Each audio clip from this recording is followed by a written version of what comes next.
Jai Shriman Narayan. Jai Shriman Narayan. I pay my obeisances to my spiritual master, Srimad Jagat Guru Sudarshan Acharya Ji Maharaj. I pay my obeisances to Lord Sri Ramanuj. I pay my obeisances to our Purva Acharyas. I pay my obeisances to our 12 Alvars. I pay my obeisances to Mother Lakshmi. And I pay my obeisances to Lord Sriman Narayan. I welcome you here physically, all of you, here physically at the Sri Narayan Dham in Durban, South Africa. I welcome those that's watching this discourse locally, nationally, and internationally. And I welcome in advance those that's going to be watching this discourse when it is posted on YouTube and the various groups from around the world subsequently. I welcome Mother Lakshmi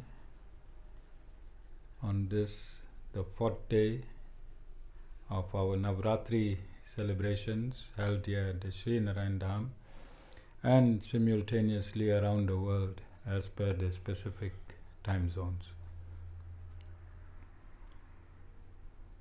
When satsang of this nature is held at an ashram, then it is to benefit you in getting knowledge of Navratri. And when Navratri is celebrated in a temple, then you go there and get into your garba trance and get emotional. Both ways is necessary, but knowledge can only liberate you. You can do 1,000,000 garbas in every lifetime. You can do 1,000,000 hawans in every lifetime. You row in a boat with a hole underneath. You're not going to go anywhere. But when you have transcendental knowledge, this knowledge burns your karmas and sets you on an evolution to evolve yourself out of this material universe. Choice is yours. But it is human nature for big hawans, garba dancings. That dancing is specific exercise during your fast. That's the only reason is there scientifically. Everything about Sanatan Dharma is scientific and people get lost in the stories.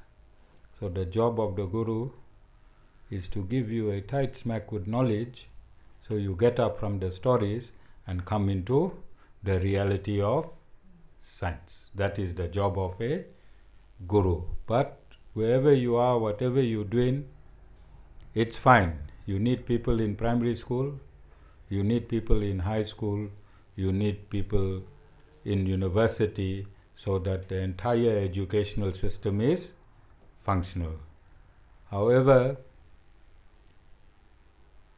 a lecturer from university is not going to come to kindergarten and lower himself and teach you A, Ba, C. You understand? The job of a lecturer is to teach you at his level. So the job of a bona fide guru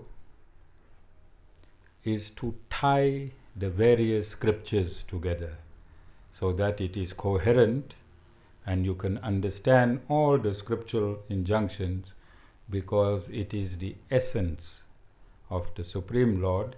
And on day 7, I'll explain to you scientifically how the transcendental knowledge or the Vedas is the essence of the Supreme Lord. Then again, different gurus are born in different eras to set different precedents. And my job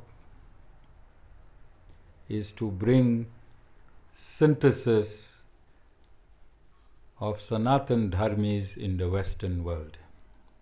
So my job is to teach the entire Western world, and that is why I don't worry who comes to the local satsang or doesn't come to the local satsang. Is neither here nor there.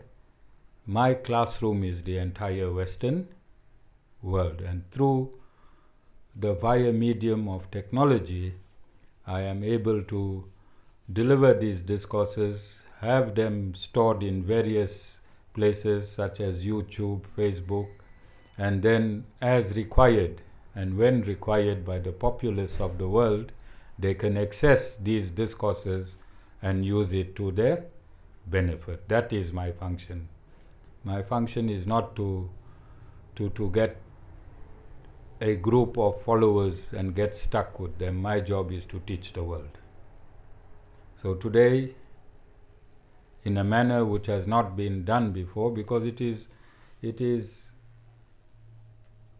boring to have 100 gurus give you the same explanation, is it not? So my uniqueness is, at this point in time, there are people that's going to supersede me. Remember, I keep saying, I'm an insignificant instrument of the Supreme Lord, and I am working for the Supreme Lord. And as the Supreme Lord gives me information, I give it to you. And my uniqueness and the manner in which I give information to you is in the absolutely scientific and spiritually legal atmosphere, so that you can understand. I give it to you in bite-sized pieces, that is by vegetable bite-sized pieces, not anything else, all right? So when I say bite-sized pieces, don't get happy. It's vegetarian pieces. So we need to start right at the beginning.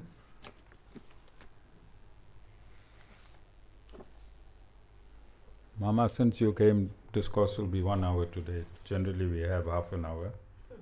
Since Mama is here, we'll grace him with an hour of discourse. So here's an injunction from the Srimad Bhagavatam, Canto 11, Chapter 3, Text 21. Therefore, any person who seriously desires real happiness must seek a bona fide spiritual master and take shelter of him by initiation. Full stop. The qualification of the bona fide guru is that he has realized the conclusions of the scriptures by deliberation and is able to convince others of these conclusions. Full stop. Such great personalities, who have taken shelter of the Supreme Godhead, leaving aside all material considerations, should be understood to be a bona fide spiritual master. So those of you that know me and those of you that experienced my potencies, you can see for yourself and determine for yourself through due diligence the capacity of the Guru. And then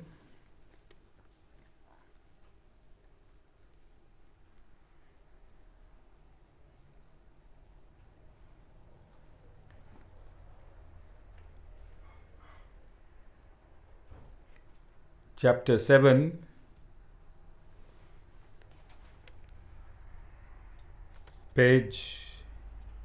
Chapter 7, verse 14a. For this divine Maya of mine, consisting of the 3 gunas, is hard to overcome.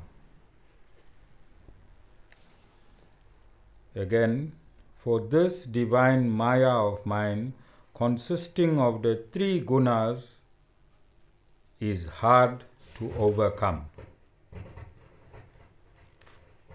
And it continues, but those who take refuge in me alone shall pass beyond the Maya.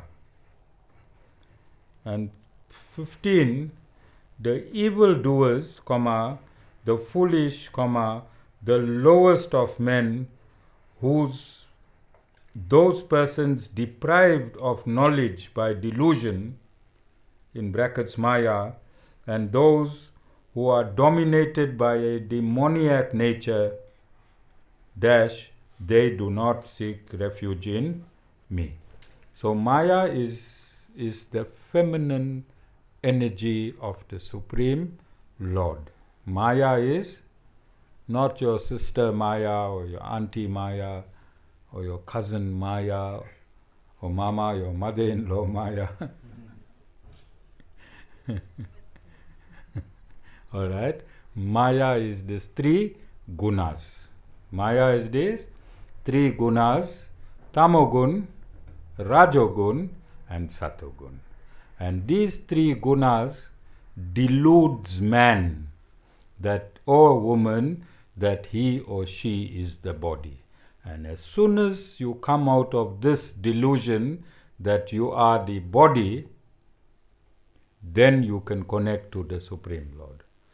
The Supreme Lord at creation has created a veil with his feminine aspect, with his feminine energy. There is no separate Mother Durga. There is no separate Mother Kali. There is no separate Mother Saraswati. It is simply Narayan and Lakshmi. And when they come into the material universe, that Mahalakshmi turns into Mahadurga, Mahakali, Mahasaraswati. It is the energy of the Supreme Lord. Okay? And that is how you need to understand it. Forget everything else. This is the science. The reason these stories were given, because you can remember stories, you cannot remember scientific formulas. Yes? So this science was given in story form so that it could be revealed from generation to generation to generation. But you know, when you gossip, what color is the guru's dressing today? Blue. But if 100 people, if there's 100 people to be told what color the guru is dressed today, what color you think the 100th person will describe the guru's color today? You understand? So when these stories came down and down and down and down and down, and it landed here in South Africa,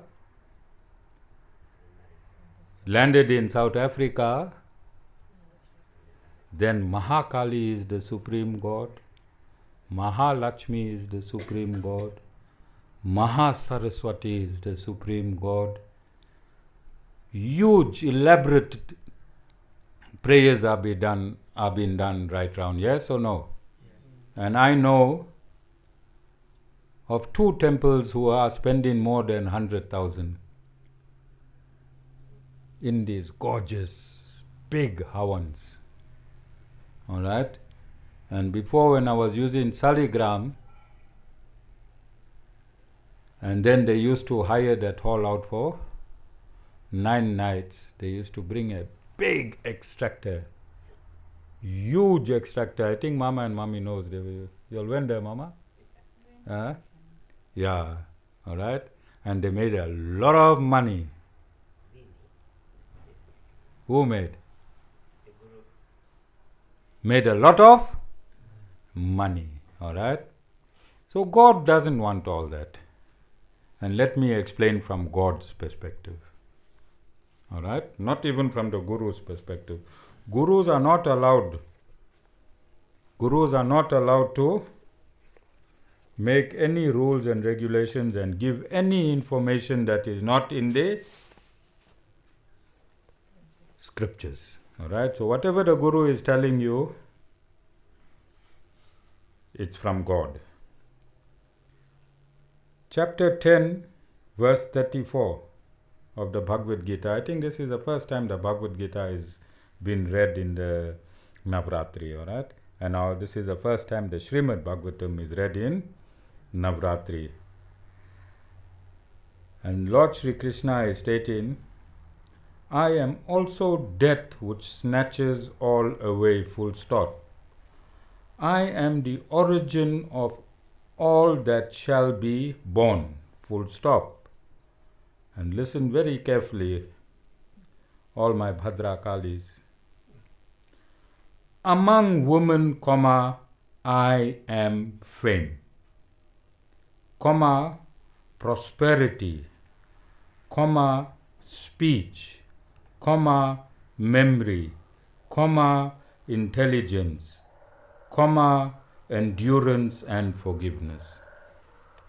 So Jessica, when you talk, it is Lord Shri Krishna talking. Satish Bhai, you better listen and surrender. Right? It's coming from the Bhagavad Gita, Lord Shri Krishna himself. Yeah, he is saying, he is speech.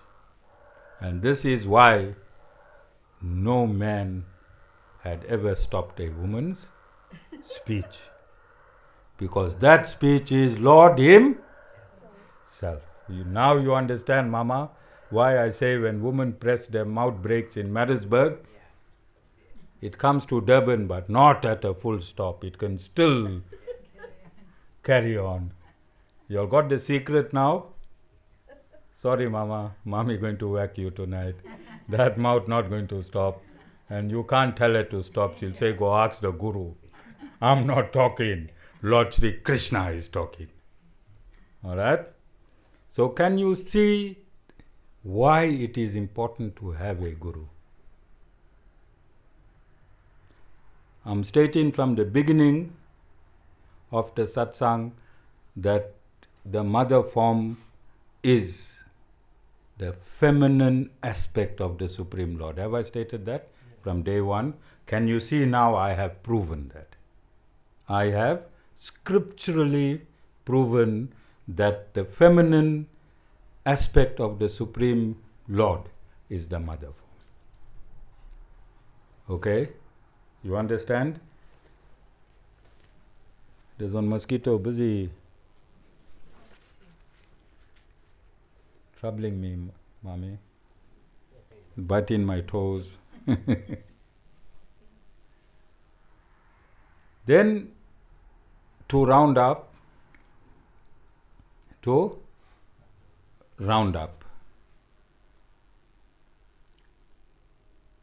I'm going to find it tomorrow and confirm, but today I'll state it as a fact. In the Bhagavad Gita, Lord Shri Krishna on two occasions,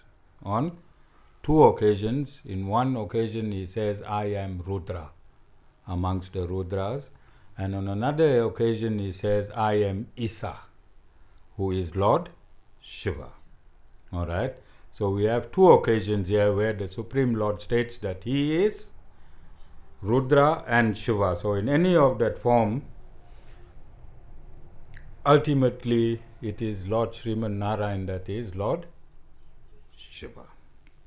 Then I'm bringing this instruction now, and again it's done for the first time.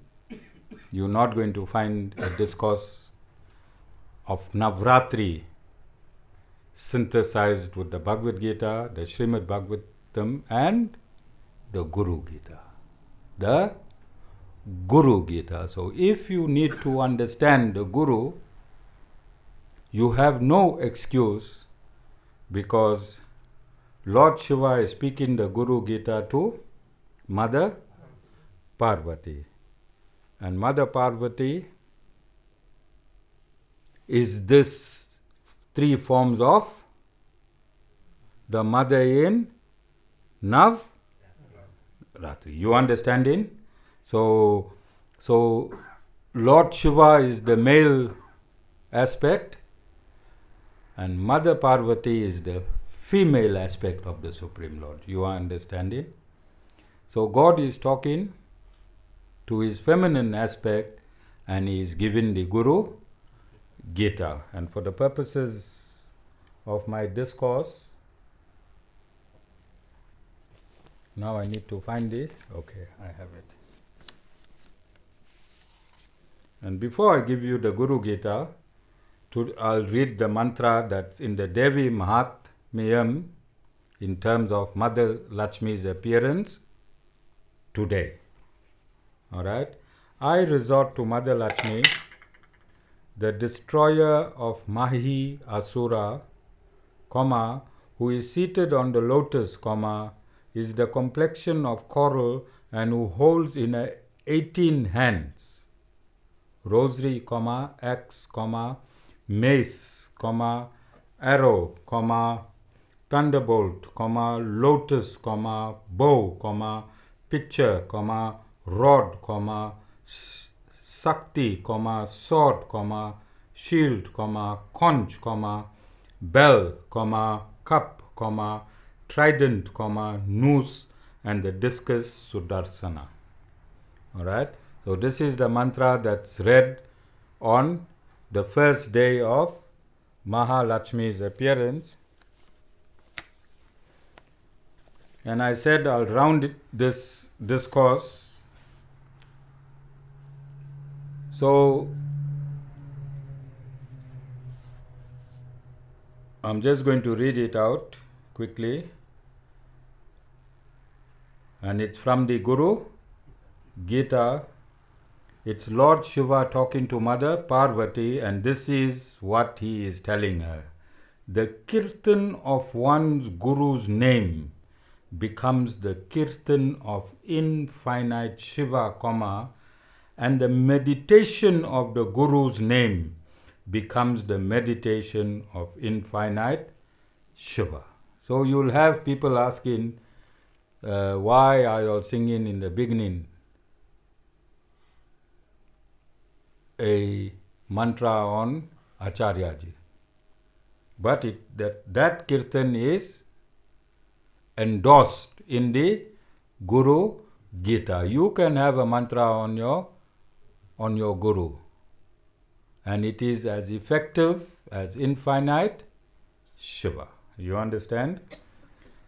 The place where the Guru lives is Kashi Kshetra, and the water with which the Guru's feet are washed is Ganga. Full stop. The Guru is Lord Vishwanath personified, and he is undoubtedly the living Brahman Savior. Clear? The next verse, the service of the Guru is pilgrimage Gaya, his body is the imperishable banyan tree, his feet are the feet of Lord Vishnu, and the mind concentrated on his feet becomes set there. And this is why we have these wooden sandals. And you see every now and again I wear them during Aarti. You notice? Because when I leave, when my material body leaves, these sandals will have the full potency of the Guru. All the Guru's energies will be stored in these sandals. And this covers this verse. Now you hold it fine. All right. Brahman resides in the mouth of the Guru, his words, and one attains Brahman by the grace of the Guru, full stop. One should meditate on his Guru at all times, just as a devoted wife thinks of her husband only. And the last one,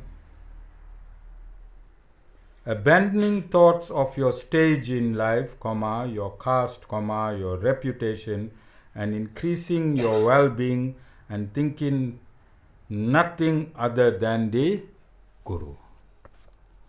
So these instructions are coming from, but demonic people that are demonic, they will go against. Because it is stated in the Bhagavad Gita that the divine follows the scriptures and the demonic do not follow the scriptures. So there was a TikTok video that was released with Nilesh Bhai washing my feet. And then all the comments there that was negative to that is by people of a demoniac nature. Because here's the instruction on the importance of the Guru's feet, the worship of the Guru, the meditation on the Guru, and singing kirtan on the Guru. It is a verdict, injunction, but if Hemita cuts out a clip of this and sends it on TikTok, then all the demons headed by the lead demon will state that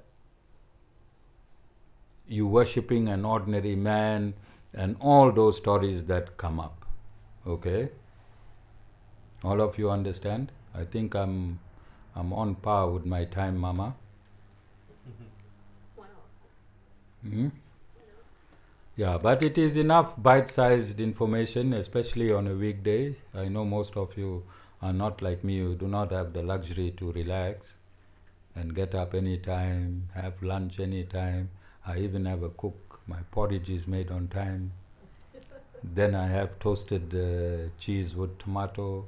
Then I have 3 curries for lunch and 3 curries for supper. I don't think you all have that privilege. So I want to speed up so that you all can go to work on time. All right? Jai Shriman Narayan.